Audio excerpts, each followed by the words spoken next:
আসসালামু আলাইকুম। Quantum academic and admission প্ল্যাটফর্মের পক্ষ থেকে আমি মোহাম্মদ ইমরান স্যার তোমাদের সকলের সামনে উপস্থিত হয়েছি সুপার স্পেশাল এইচএসসি আইসিটির প্রথম অধ্যায় বাংলাদেশ ও বিশ্ব প্রেক্ষিত। এই অধ্যায়ের জ্ঞানমূলক এবং অনুধাবনমূলক ক্লাসের চমৎকার 10 নাম্বার লেকচার নিয়ে। বিগত 9টা লেকচারে আমরা জ্ঞানমূলক এবং অনুধাবনমূলকের অনেকগুলো আমরা ক এবং খ প্রশ্ন সমাধান করেছি। আজকে আমরা 10 নম্বর ক্লাসে 2025 সালে আসা নতুন নতুন যে প্রশ্নগুলো বোর্ড পরীক্ষা এসেছে সেগুলো আমরা সলভ করার চেষ্টা করব। তো পুরো ক্লাসটা মনোযোগ দিয়ে শুনবা, দেখবা, কোনো জায়গায় যদি বুঝতে সমস্যা হয় অবশ্যই আমাকে বলবা। তো চলো আমরা শুরু করি। এগুলো সবই হচ্ছে কি 25 সালে আসা এক একটা প্রশ্ন। তো এখন আমি যাচ্ছি আমাদের প্রথম যেই প্রশ্ন, সেটা হচ্ছে আমাদের ঢাকা বোর্ডে আসা প্রশ্ন। হ্যাঁ, আমি বের করতেছি আর কি। আর একটা বিষয় বলি, সেটা হচ্ছে গাইডের কথা যদি বলতে হয়, নিউটন গাইডটা আমরা ফলো করি, নিউটন টেস্ট পেপারও ফলো করি। এটা অনেক ভালো বই, ভালো বই বলে ভালো গাইড আর কি, ভালো টেস্ট পেপারও বটে। তো যদি কেউ নিউটন কেউ যদি গাইড বা টেস্ট পেপার কিনতে চাও অবশ্যই নিউটন কিনবা বা লেকচার প্রকাশনী থেকে কিনবা, তাহলে অনেক উপকার হবে তোমাদের।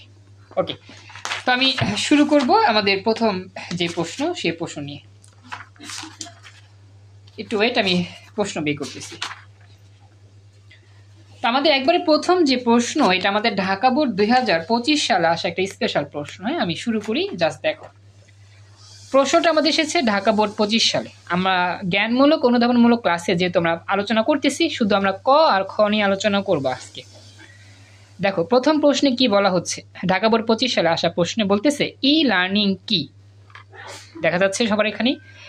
এই যে আমাদের জ্ঞানমূলক যে প্রশ্নটা আসছে ই লার্নিং কি, এই প্রশ্ন কিন্তু বিগত বছরে অনেকবার আসছিল। তো মনোযোগ দিয়ে দেখবা, কাইফা, নীরব, অপু, ই লার্নিং কি। এই যে তোমরা যে বর্তমানে এখন যেই মুহূর্তে পড়ালেখা করতেছো, এটাই হচ্ছে ই লার্নিং।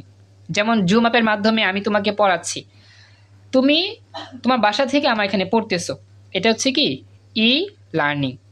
ওকে, তো এখন এটাকে সাজা যদি আমরা লিখি তাহলে কিভাবে লিখবো? সাজায় লেখার সিস্টেমটা হচ্ছে বইয়ের মতো করে সাজায় লিখতে হবে। একটু দেখি কি লিখছে আমাদের, যে গতানুগতিক শ্রেণীকক্ষে শিক্ষাদানের পরিবর্তে অনলাইনে শিক্ষক শিক্ষার্থীদের মধ্যে ইলেকট্রনিক মাধ্যম, বিশেষ করে কম্পিউটার, মোবাইল ফোন, ইন্টারনেট ও ওয়েব ব্যবহার করে শিক্ষা কার্যক্রম পরিচালনা করার পদ্ধতি হচ্ছে ই লার্নিং। অর্থাৎ বাস্তবে যে লেখাপড়া শেখানো হয় অফলাইনে, যেটাকে আমরা বলি বোর্ডে মার্কারে, তারপর হচ্ছে সামনাসামনি প্রশ্ন ধরে, এটার পরিবর্তে অনলাইনে যখন একটা শিক্ষক একটা শিক্ষার্থীদেরকে পড়ায়, শেখায়, এই শেখাতে গিয়ে যে ডিভাইসটা প্রয়োজন, মোবাইল লাগে, কম্পিউটার লাগে, আবার ইন্টারনেট কানেকশন লাগে, সর্বোপরি সব কিছু মিলিয়েই যে শিক্ষা কার্যক্রম পরিচালনা হয় তাকেই সংক্ষেপে বলা হয় ই লার্নিং। বর্তমানে যেমন তোমরা আমার এখানে পড়তেছো জুম অ্যাপের মাধ্যমে, এটাও একটা ই লার্নিং সিস্টেমে লেখাপড়া হচ্ছে। কাইফা, নীরব, অপু বুঝতে পেরেছো যা বললাম? সংজ্ঞাটা বুঝতে পেরেছো? আচ্ছা, তাহলে আমরা এখন নেক্সট যাচ্ছি, পরবর্তী। রেসপন্স করার চেষ্টা করো যতটুকু সম্ভব দ্রুত। প্রশ্ন খ বলতেছে কি, যে প্রযুক্তি ব্যবহার করে সরাসরি রোগাক্রান্ত কোষে চিকিৎসা প্রদান সম্ভব, ব্যাখ্যা করো। প্রযুক্তির মাধ্যমে সরাসরি রোগাক্রান্ত কোষে কি করা সম্ভব? চিকিৎসা করা সম্ভব। এটা কিভাবে করা যায়? তো এটা আমাদের একটা প্রযুক্তির মধ্যে কাজ করে, এটাকে বলা হয় তোমার ক্রায়োসার্জারি প্রযুক্তি। হ্যাঁ, আমরা এটা দেখি ব্যাখ্যা কি বলছে। প্রযুক্তি ব্যবহার করে সরাসরি রোগাক্রান্ত কোষে চিকিৎসা প্রদানের কার্যকর একটা উপায় হচ্ছে ন্যানো ক্রায়োসার্জারি। ক্রায়োসার্জারিটা আসলে কি? তোমরা যারা এই ক্রায়োসার্জারি টপিকটা মেন বইতে দেখবা, সেখানে লেখা থাকবে যে শীতল তাপমাত্রায় রোগাক্রান্ত কোষগুলোকে ধ্বংস করার মাধ্যমে রোগ নিরাময় করার পদ্ধতি হচ্ছে ক্রায়োসার্জারি। ক্রায়োসার্জারি হচ্ছে একটা চিকিৎসা সেবা, যেখানে অত্যাধিক ঠান্ডা তাপমাত্রায় এই চিকিৎসাটা করা হয়। যেমন আমরা যেমন দেখি ফ্রিজের মধ্যে টেম্পারেচার খুবই নিম্ন, 0 ডিগ্রি সেলসিয়াসের মতো, যেখানে বরফ হয়, তো খুবই ঠান্ডা সে জায়গার পরিবেশ খুবই শীতল। তো তো আমাদের এই যে ক্রায়ো সার্জারির যে চিকিৎসা সেবা সেটাও কি এরকম ঠান্ডা তাপমাত্রায় প্রয়োগ করা হয়, এবং কি দেখা যায় তাপমাত্রাটা মাইনাসের দিকেও চলে আসে, -40, -60-70 এরকম হয়। তো আমাদের এখানে প্রশ্নে বলতেছে যে প্রযুক্তির মাধ্যমে রোগাক্রান্ত কোষে চিকিৎসা প্রদানের সিস্টেমটা কি। তো আমরা জানি যে আমাদের এই যে ক্রায়ো সার্জারি এটা আমাদের সরাসরি যেরকম আমরা ম্যানুয়ালি করতে পারি, এবং এটাকে আমরা খুবই ক্ষুদ্র ক্ষুদ্র অণু পরমাণুর সাথে সামঞ্জস্যপূর্ণ, যেটাকে বলা হয় ন্যানো পার্টিকেল, খুবই ক্ষুদ্র অঙ্গ নিয়ে কাজ করলে, খুবই ক্ষুদ্র অংশ নিয়ে কাজ করলে এটাকে ন্যানো বলে। তো ওইটা নিয়েও কাজ করতে পারি। তো ক্রায়ো সার্জারিটা হচ্ছে আমাদের প্রযুক্তির মাধ্যমে রোগাক্রান্ত যে কোষ, সে কোষের চিকিৎসা দেওয়া। আমরা জানি আমাদের যে এই যে হাত, অনেকগুলো কিন্তু কোষ থাকে যেগুলো দেখা যায় না, খুবই ক্ষুদ্র ক্ষুদ্র, অনেক ক্ষুদ্র ক্ষুদ্র। তো এগুলো দেখতে হলে কি লাগে, ইলেকট্রন মাইক্রোস্কোপের প্রয়োজন হয়, অনেক শক্তিশালী মাইক্রোস্কোপের মাধ্যমে এগুলো দেখতে হয়। কোন আমার এই হাতের কোন কোন জায়গার মধ্যে রোগাক্রান্ত হয়েছে, কোন কোষটা আমাদের ফুলে উঠেছে, কোন কোষে আমাদের আক্রান্ত হয়েছে, বা কোন কোষটা পচন হয়েছে, সেটা আমাদের এই ন্যানো যে ক্রায়োসার্জারি সিস্টেম সেখান থেকে দেখতে পারা যায়, বা অণুবীক্ষণ যে যন্ত্র আছে শক্তিশালী, সেখানের মাধ্যমে দেখা যায় এবং সেখানে প্রয়োগ করা হয় এই চিকিৎসা সেবা, যার ফলে কি হয় সেই জায়গাটা আস্তে আস্তে নিরাময় হয়। এটা হচ্ছে মানে মূল কথা আর কি, এই ন্যানো ক্রায়োসার্জারির ব্যাপারটা। কাইফা, নীরব, সুমাইয়া, অপু, যা বললাম একটু আমাকে জানাও সারসংক্ষেপ বুঝতে পারছো কিনা। এখন আমরা বিবরণ দেবো বাকিটা। বুঝতে পেরেছো কি এতটুকু? একটু রেসপন্স করো প্লিজ, ভয়েসে কথা বললে খুশি হব আরও বেশি। হ্যাঁ, একটু চেষ্টা করো ভয়েসে বা চ্যাট বক্সে বলার জন্য, একটা বললেই হবে, তবে ভয়েসে বললে ভালো হয় বেশি। আচ্ছা, থ্যাংক ইউ বলছো। ওকে, এবার আমি যাই বিস্তারিত আলোচনা। তো বলতেছে এই প্রযুক্তির সাহায্যে প্রথমে বিশেষভাবে ডিজাইন করা ন্যানো পার্টিকেলস রোগাক্রান্ত কোষ শনাক্ত করে এবং সেখানে কি হয়, জমা হয়। মানে যে জায়গার মধ্যে আমার সমস্যা, যে জায়গাটা আমার আক্রান্ত হয়েছে, সে জায়গাটা কি করে আগে শনাক্ত করে। এরপর ওই নির্দিষ্ট জায়গায় ক্রায়ো প্রোবের সাহায্যে ঠান্ডা প্রয়োগ করা হয়। আসলে এখানে ক্রায়ো প্রোবটা কি? ক্রায়ো সার্জারি চিকিৎসা করার জন্য ক্রায়ো প্রোব হচ্ছে একটা সিস্টেম বা একটা যন্ত্র, যে যন্ত্রের মাধ্যমে ঠান্ডা প্রয়োগ করা হয়। ঠান্ডা মানে শীতল তাপমাত্রা। তো এই ঠান্ডা ন্যানোকণিকার সাহায্যে বহুগুণ কার্যকরভাবে কোষে ঠান্ডা সৃষ্টি হয়।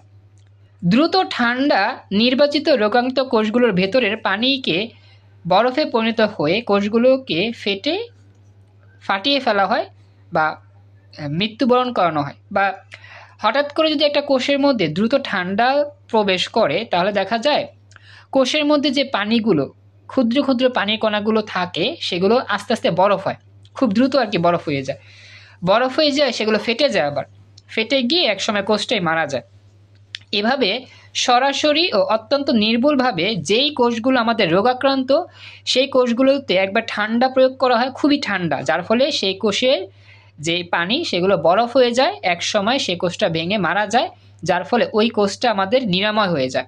মানে আমাদের তো রোগাক্রান্ত কোষগুলোকে নষ্ট করতে হবে, রোগাক্রান্ত কোষগুলো নষ্ট করলেই তো আমরা সুস্থ হয়ে যাব, ওই জায়গাটা নিরাময় হয়ে যাবে। তো এজন্যই সরাসরি ঠান্ডা প্রয়োগের মাধ্যমে এই রোগাক্রান্ত কোষের পানিগুলোকে বরফ করা হয় এবং ভেঙে দেওয়া হয়, যার ফলে এই আক্রান্ত কোষগুলো আস্তে আস্তে মারা যায় এবং আমরা সুস্থ হয়ে উঠি। এটা হচ্ছে আমাদের ন্যানো ক্রায়োসার্জারি সিস্টেমে চিকিৎসা করার পদ্ধতি। এই হচ্ছে ব্যাখ্যা। তো কাইফা, নীরব, সুমাইয়া, অপু, আমাকে জানাও পুরো ব্যাখ্যাটা বুঝতে পারলা কিনা ভালো করে।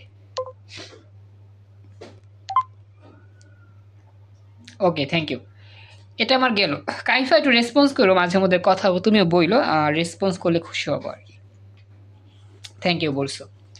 আর তোমার ফ্রেন্ডরা এখন আসতে পারে না, যেমন আজকে মিনাজ আসে নাই, শিমু আসে নাই, তারপরে আরও অনেকে আসে না, ওরা থাকলে ভালো হইতো। তারপরে তোমাদের পরীক্ষা যেহেতু চলতেছে, পরীক্ষার জন্য ভালো করে পড়ো। তোমাদের যেই গ্রুপ সাবজেক্টের ক্লাস আছে, হিসাব বিজ্ঞান, ফিন্যান্স, উৎপাদন ব্যবস্থাপনা, বাকিগুলা, এগুলো এই ক্লাসগুলোর শুরু করার প্ল্যান করতেছি ইনশাল্লাহ খুব শীঘ্রই। তো অ্যাক্টিভ থাকো। তো পরবর্তী প্রশ্ন, রাজশাহী বোর্ড 25 সালে আসে, কি বলছে আমরা খেয়াল করি। শিমুকে বলেছি আমি, ও অফলাইন, আচ্ছা সমস্যা নেই, বলছো, খুশি হলাম।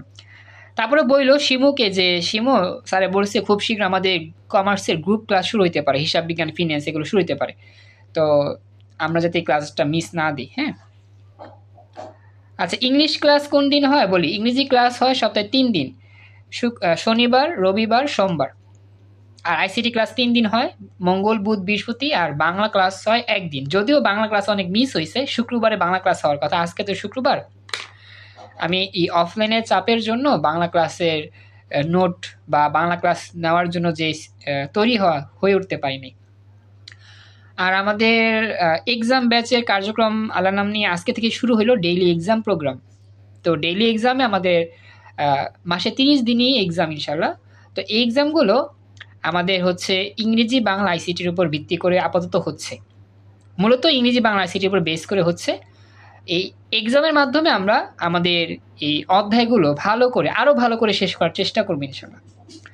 আমরা চেষ্টা করব ইংরেজি বাংলা আইসিটির পাশাপাশি গ্রুপ সাবজেক্টের যেই পরীক্ষা সেগুলো নেওয়ার জন্য আস্তে আস্তে। আপাতত ইংরেজি বাংলা আইসিটি দিয়ে সবাইকে আমি অ্যাক্টিভ করতেছি, দেখি কারা কারা আসলে অ্যাক্টিভ, কারা কারা অধ্যায়গুলো প্রিপারেশন নিচ্ছে ভালো করে, বা কারা কারা পরীক্ষা অংশগ্রহণ করার জন্য আগ্রহী আছে। তো ওদেরকে নিয়ে শুরু করতেছি আস্তে আস্তে। তো আশা করি তোমরাও থাকবা। আজকে রাত 10টায় পরীক্ষা শুরু হবে ইনশাল্লাহ। তো আশা করি পরীক্ষা অংশগ্রহণ করবা, যতটুকুই পারো, কম পারো বেশি পারো পরীক্ষা দেওয়ার চেষ্টা করবা। পরীক্ষা দিলেই তোমার এক্সপিরিয়েন্স হবে, তোমার ভুলগুলো বের হবে, তুমি শিখতে পারবা। আর ক্লাসের রুটিনটা আমার কাছ থেকে ইনবক্স থেকে চেয়ে নিও, যার প্রয়োজন যে স্যার আজকে কি আজকে আগামীকাল কি ক্লাস হবে, এরপরে কি ক্লাস বা কি পরীক্ষা কখন হবে, এগুলো জানতে চাইলে আমাকে ইন্ডিভিজুয়ালি আমাকে একটু SMS দিও ইনবক্সে। আচ্ছা, তো এখানে অপু বলতেছো যে তোমার পরীক্ষা, আচ্ছা আমার তো এক্সামে প্রিপারেশন নেই, আমি কি করব স্যার, আমি তো এক্সামে প্রিপারেশন নেই। আচ্ছা হ্যাঁ, তো অপু তোমার যেহেতু পরীক্ষা চলতেছে কলেজে, যদি পরীক্ষা চলমান থাকে তাহলে পরীক্ষার জন্য ভালো করে প্রিপারেশন নাও। কলেজের পরীক্ষা শেষ হয়ে গেলে দেন আমার এখানে রেগুলার পরীক্ষা অংশগ্রহণ করো আর ক্লাস করো, প্রতিটা ক্লাস রেকর্ড থাকে, সমস্যা নাই। আর প্রতিটা পরীক্ষার প্রশ্ন উত্তর সবই আমার সেভ থাকে, যে কোনো সময় তুমি নিজে নিজে বসে বাসায় যে কোনো সময় পরীক্ষা দিতে পারবা, তাহলেই হয়ে যাবে। চলো শুরু করতেছি। হ্যাঁ, টেলিপ্রেজেন্স কি, টেলিপ্রেজেন্স কি এটা আমাকে বলতে হবে। এখন দেখি আমাদের এই কি বলছে। টেলিপ্রেজেন্স হলো একটি উন্নত প্রযুক্তি যা ব্যবহারকারীর জন্য অন্য একটি স্থানে উপস্থিত থাকার অনুভূতি তৈরি করে, যেখানে টেলিরোবোটিক্স বা উন্নত মানের ভিডিও এবং অডিওর মাধ্যমে একটি নিয়ন্ত্রিত পরিবেশে বাস্তবসম্মত অভিজ্ঞতা লাভ করা যায়। আসলে টেলিপ্রেজেন্সটা হচ্ছে একটা ভার্চুয়াল রিয়েলিটির মতো সিস্টেম, যেখানে মনে হবে যে আমি একটা অন্য জগতে উপস্থিত হয়ে আছি। সেখানে আমরা দেখতে পাবো যে অনেক ধরনের পরিবেশ, আশেপাশের পরিবেশটা উন্নত থাকবে, সাউন্ড শুনতেছি, মনে হচ্ছে সেই পরিবেশটা বাস্তব। আমরা যারা এই যে ভার্চুয়াল রিয়েলিটি পড়ছি না, তারা কিন্তু জানি ভার্চুয়াল রিয়েলিটি মানে কি ছিল, যে বাস্তবের মতো একটা পরিবেশ তৈরি হবে তোমার সামনে, যদি এটা বাস্তব নয় কাল্পনিক, তবে মনে হবে যে তোমার সামনে একটা বাস্তব পরিবেশ তৈরি হয়েছে।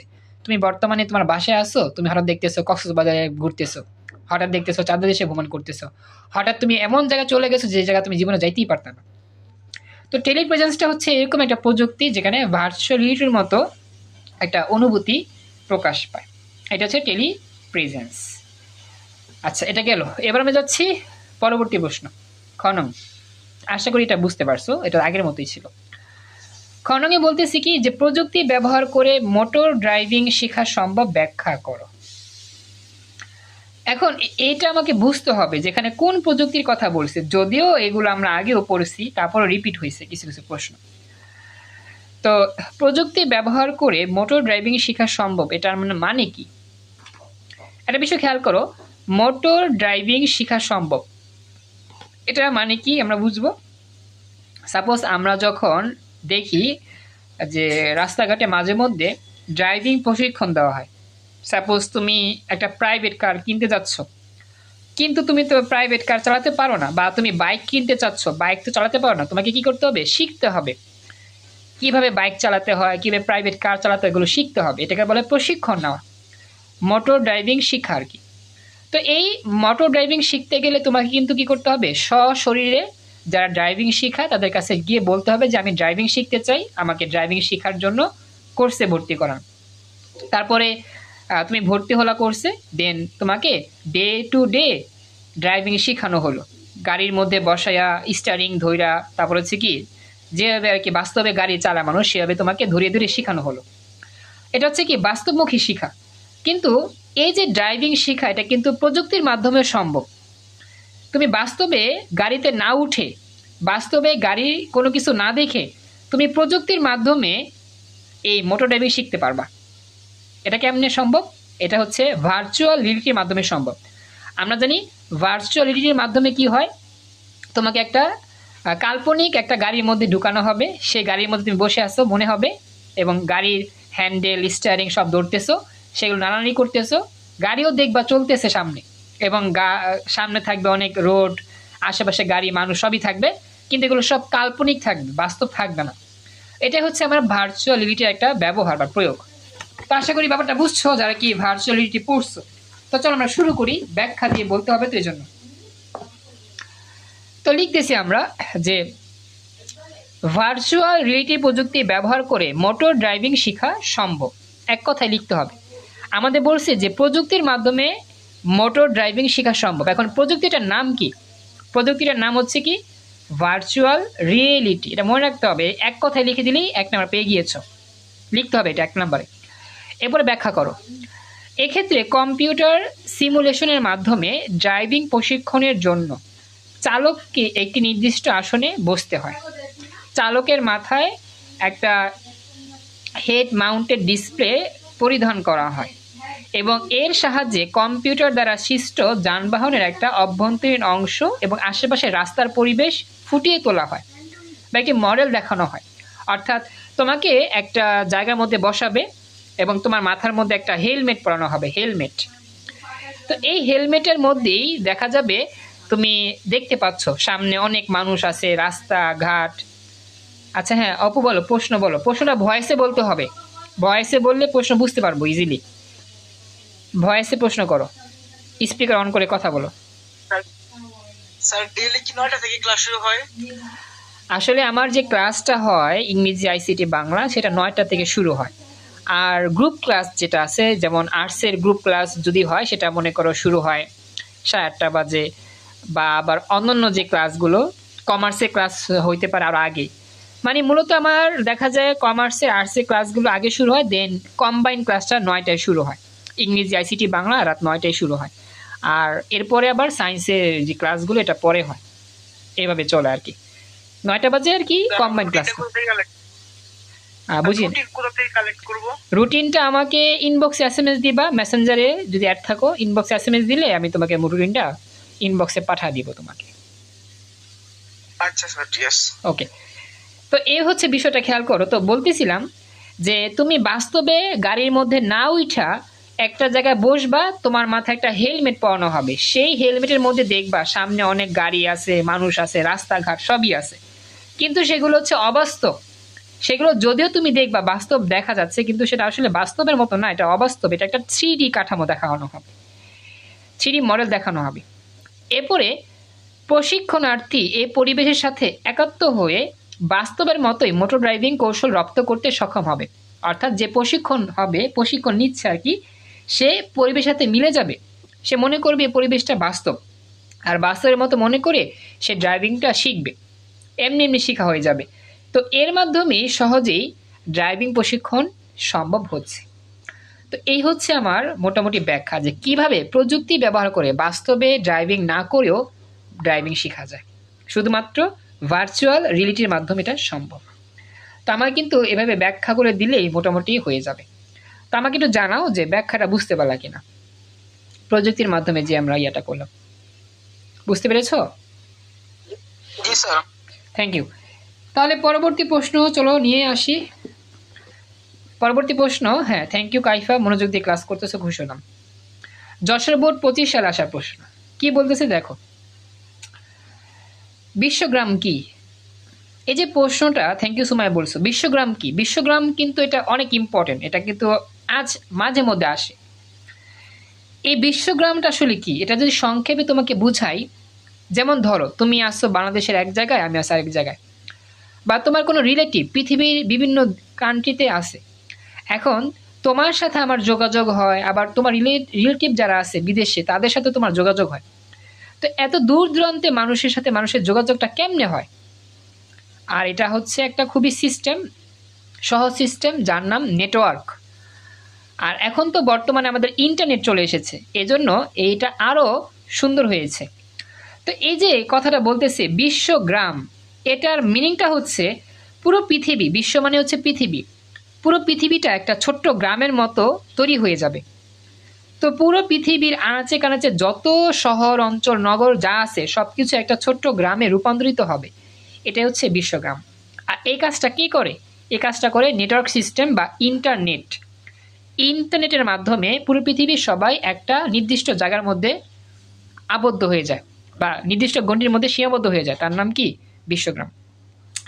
এখন এটাকে লিখতে হবে বইয়ের ভাষায়। গ্লোবাল ভিলেজ হচ্ছে ইংরেজি নাম, বাংলা হচ্ছে বিশ্বগ্রাম।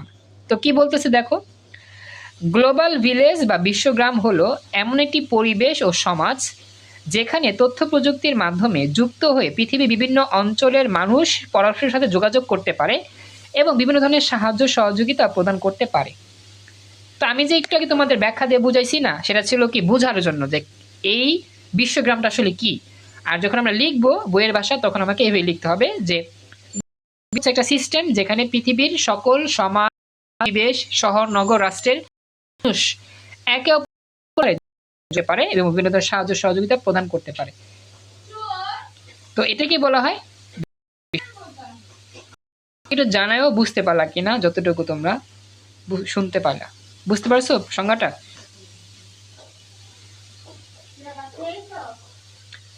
ওকে, থ্যাংক ইউ। এবার যাচ্ছি খনং এ কি বলতেছি একটু খেয়াল রাখো। তথ্য প্রযুক্তি ব্যবহার মানুষের জীবন যাপন অত্যন্ত আরামদায়ক ও সহজ সাধ্য করে দিয়েছে। Thank you Apu, thank you Kaifa, response করছো। তো এই যে খনং প্রশ্ন, এটা কিন্তু তুমি এমনি বানা লিখতে পারো, এটা তেমন কঠিন কিছু না বা না বুঝার কিছু নাই। তথ্য প্রযুক্তির ব্যবহার মানুষের জীবনকে কি করেছে? অনেক সহজ করে দিয়েছে। যেমন দেখো, বর্তমানে আমি কিন্তু তোমার বাসায় গিয়ে তোমাকে পড়াচ্ছি না, বা তুমি আমার বাসায় এসে পড়তে পারতেছো না। তুমি আসছো বাংলাদেশের একটা জায়গায়, আমি আসছি বাংলাদেশের আরেকটা জায়গায়। তারপর আল্লাহর রহমতে কত সুন্দরভাবে তোমাকে আমি পড়াচ্ছি, যে হাতে কলমে ধরিয়ে ধরিয়ে পড়াচ্ছি, এই শব্দের ব্যাখ্যা, ওই শব্দের ব্যাখ্যা, এটা কেমনে হইলো, ওটা কেমনে হইলো, এত সুন্দর করে পড়াচ্ছি। মনে হচ্ছে কি তোমার যে আমি তোমার বাসায় এসে পড়াচ্ছি? এই যে তথ্য প্রযুক্তির একটা দুর্দান্ত ব্যবহার, যেটা আমি বলতে পারি জুম অ্যাপ। এই জুম অ্যাপের মাধ্যমে তুমি ইন্টারনেট দিয়ে, এমবি বা ওয়াইফাই দিয়ে আমার এখানে পড়তেছো। তো এটা কিন্তু অনেক দারুণ একটা সিস্টেম। এই সিস্টেম বিগত 2020 সালের আগে কখনোই সম্ভব ছিল না। যদিও ছিল ফেসবুক ছিল, ইউটিউব ছিল, কিন্তু সেখানে আসলে লেখাপড়া যে অনলাইনে শেখানোর সুন্দর সিস্টেম আমার কাছে ততটা মনে হইতো না। জুম অ্যাপের যে সিস্টেম, সেটা আমার কাছে সবচেয়ে ভালো সিস্টেম মনে হয় অনলাইনে পড়ানোর জন্য। তারপরও যারা অনলাইনে আমরা পড়াই, সবাই যে জুম অ্যাপে পড়াই এরকম তো না। অনেকে আমরা ওয়েবসাইটে পড়াই, অনেকে লাইভে পড়াই, সেটা ভিন্ন কথা। তো সব জায়গাতেই পড়ানো যায়, ওয়েবসাইটে লাইভে, ফেসবুকে, ইউটিউব লাইভ বা যে কোনো ওয়েবসাইটে লাইভে পড়ানো যায়, সেগুলো মানুষ পড়ে। কিন্তু আমার কাছে ইন্ডিভিজুয়ালি যেটা মনে হয়, গুগল যে আছে, গুগল